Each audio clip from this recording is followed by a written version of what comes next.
Hello అండి, అందరికీ నమస్కారం. మటన్ దమ్ బిర్యానీ నేను ఎలా చేశానో చూపిస్తాను. దీనికోసం 50 గ్రాములు వెల్లుల్లి, 50 గ్రాములు అల్లం తీసుకున్నాను.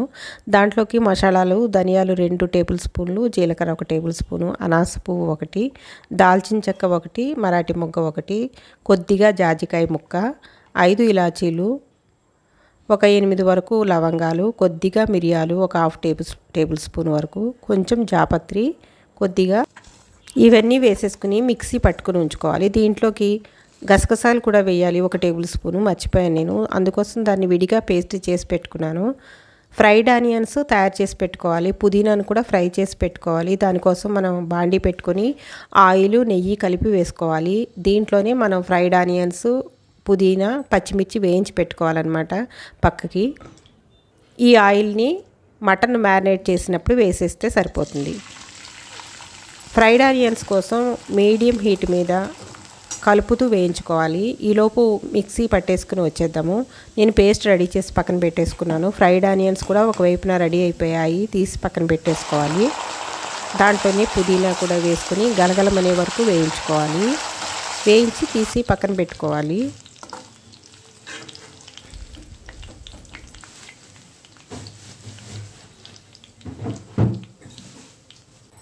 ఐదారు పచ్చిమిరపకాయలు కూడా ఇలా సన్నని చీలికలుగా చేసుకొని వేయించుకొని తీసి పక్కన పెట్టుకోవాలి.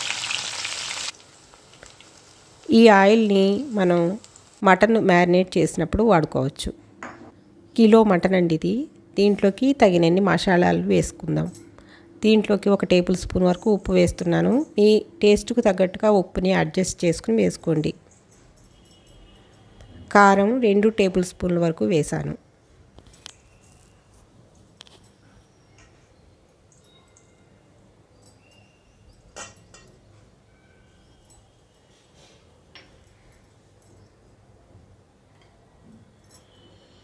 ముందుగా వేయించి పెట్టుకున్న పచ్చిమిరపకాయలు, పుదీనా సగం సగం వేసుకుని మిగతా సగం పక్కన పెట్టుకోవాలి. పైన వేసుకోవడానికి రైస్లోకి బాగుంటుంది.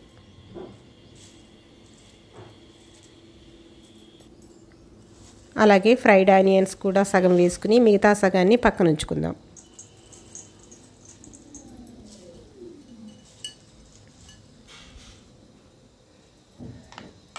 మనం తయారు చేసుకున్న మసాలా పేస్ట్ని 1 టేబుల్ స్పూన్ వరకు వేసాను.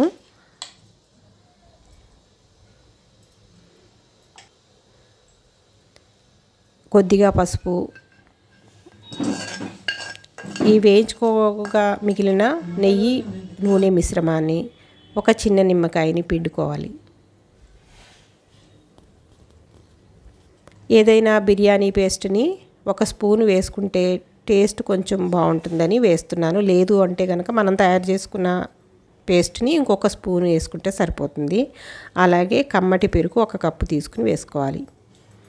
ఇవన్నీ బాగా మటన్కి పట్టేటట్టు కలుపుకొని ఒక 2 గంటల పాటు నానబెట్టుకోవాలి.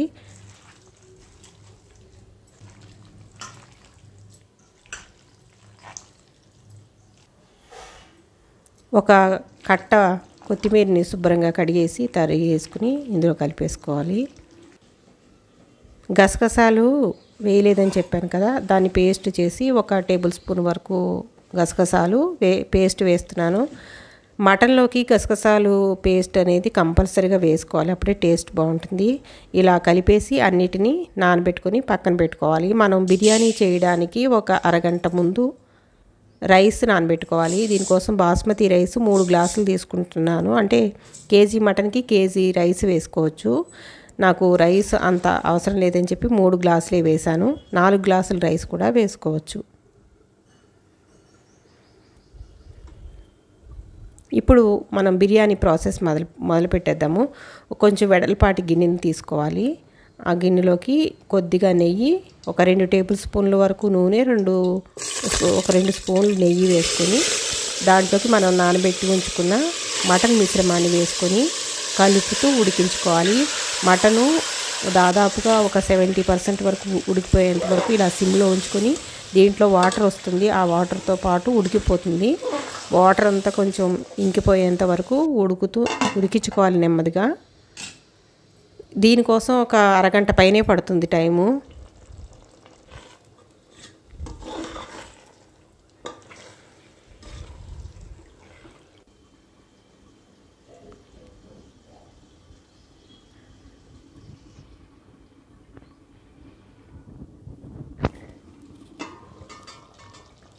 చూడండి ఇలా ఉడుకుతుంది కదా.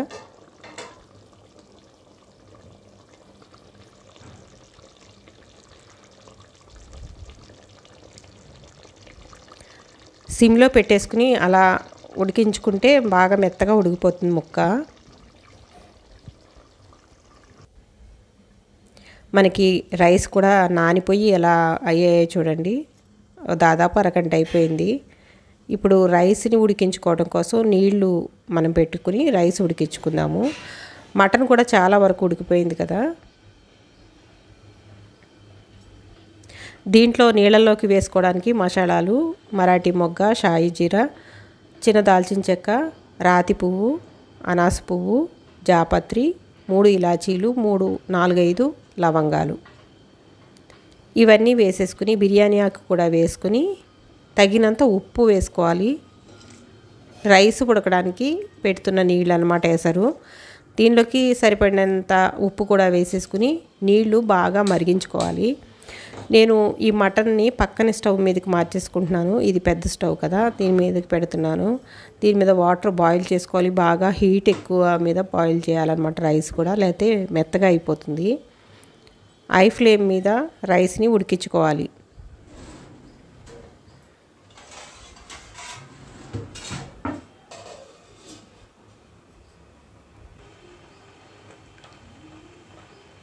రైస్ పొడి పొడిలాడుతూ రావడం కోసం కొద్దిగా నూనె కానీ నెయ్యి కానీ వేసుకుని మూత పెట్టుకుని నీళ్లు సలసల మరిగే వరకు మరిగించుకోవాలి. చూడండి ఎలా మరుగుతున్నాయో. ఇలా మరిగేటప్పుడు మాత్రమే రైస్ వేసుకోవాలి, లేదంటే మెత్తగా అయిపోతుంది రైస్, విడిపోతుంది అన్నమాట, విరిగిపోతుంది రైస్. బాస్మతి రైస్ డెలికేట్గా ఉంటాయండి, అందుకని ఎక్కువ కలిపేయకూడదు. మూత పెట్టి అవి మసులుతున్నప్పుడు ఉడుకుతున్నప్పుడు ఇది కూడా 70% ఉడికేటప్పుడు తీసి మనం మటన్లోకి వేసేసుకోవాలి.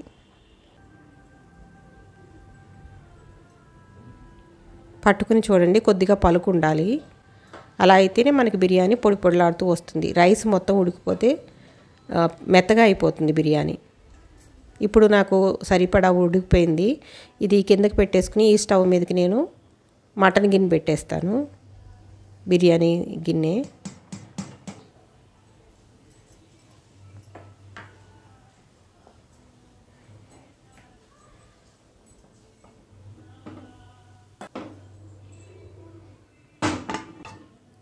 ఇప్పుడు మటన్లోకి రైస్ని కట్టుకొని బాగా వేసేసుకుందాం. కొంచెం వేసిన తర్వాత ఇంకా రైస్ ఉన్నప్పుడు మధ్యలో మళ్ళీ మనం కొద్దిగా ఫ్రైడ్ ఆనియన్స్, ఫ్రైడ్ పుదీనా, కొత్తిమీర, పచ్చిమిరపకాయలు ఇవన్నీ వేసుకోవాలి ఒక లేయర్. మిగతా కొద్ది కొద్దిగా ఉంచుకొని అవి పైన టాప్లో వేసుకుంటే సరిపోతుంది.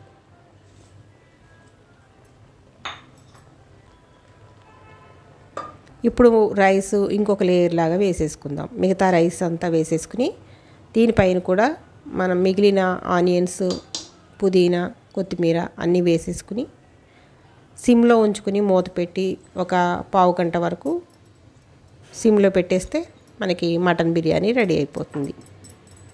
దీనికి పిండి పెడతారు కదా, అలా ఏమక్కర్లేదండి. ఇలా కరెక్ట్గా మూత కరెక్ట్గా పెట్టేస్తే సిమ్లో పెట్టేస్తే అయిపోతుంది మనకి. పైన కొంచెం నెయ్యి కూడా వేసుకుంటే మనకి బాగుంటుందన్నమాట. రైస్ పొడి పొడిలాడుతూ వస్తుంది, కమ్మగా కూడా ఉంటుంది. ఒక 2 స్పూన్ల వరకు నెయ్యి అయితే వేసాను. ఇప్పుడు మూత పెట్టి సిమ్లో ఉంచి దాదాపు ఒక 10 నిమిషాలు పావు గంట వరకు మనకి రైస్ రెడీ అయిపోతుంది. లోపల వాటర్ అంతా అయిపోయిందో లేదో ఒక్కసారి చూసుకుని స్టవ్ బంద్ చేసేసుకుని కదిలించకుండా ఒక పావు గంట సేపు అలా వదిలేస్తే మనకి మటన్ బిర్యానీ రెడీ అయిపోతుంది. ముక్క ఉడికిందో లేదో చూడడం కోసమని నేను ముక్కని పైకి తీస్తున్నాను అనమాట. ముక్క కరెక్ట్గా ఉడికిపోయిందండి. మీకు ఒక క్లిప్పు కనిపించలేదు, అంతే బిర్యానీ రెడీ అయిపోయింది.